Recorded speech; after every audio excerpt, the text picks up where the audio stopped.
no Latvijas uz ārzemēm. Tā ir pilnība jūsu atbildība. Prezidenti, Saeimas deputāti, izglītības ministri, citi ministri, tā ir pilnība jūsu atbildība.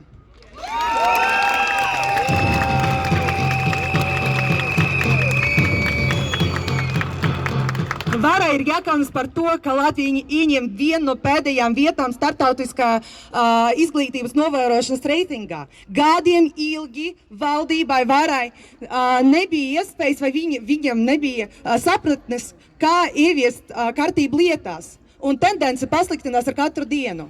Katru dienu mēs, skolēni, skolotāji, vecāki saskaramies ar šausmu. Skolēniem nav iespējas iegūt kvalitatīvu izglītību, jo mums trūkst kvalificētu skolotāju. Skolas atcēl mācību stundas, jo skolotāju neesamības dēļ. Man ir jautājums, kam ir atbildība par izglītības nodrošināšanu valstī? Kam ir atbildība?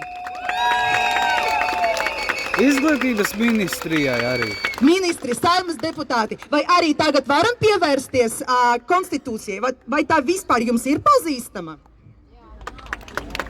Ko jūs esat izdarījuši, lai paaugstinātu skolotā algas? 9 centi no šī gada februāra?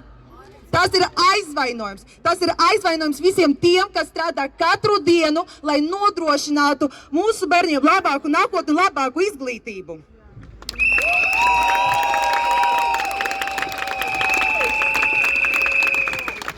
Atlaist Saeimu! Atlaist Saeimu! Atlaist Saeimu! Atlaist Saeimu! Atlaist Saeimu!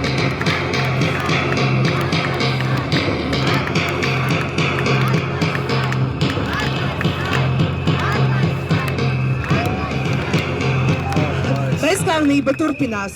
Bezkaunība turpinās. Jūs piedāvājat reformu pēc reformas, bet man atkal un atkal ir jautājumi. Kāpēc universitātes nav mācību literatūras latviešu valodā? Kāpēc skolās nav mācību grāmatu, kas atbilst tā jaunai izdomātai izglītības sistēmai? Kāpēc? Kāpēc mūsu valstī nav grāmatu latviešu valodā? Vispār nav grāmatu. Man ir atkal jautājumi par to, par kompetenci. Ministri, jūs esat pierādījuši savu pilnīgo nekompetenci un nespēju tikt galā ar svarīgām sociālajām problēmām.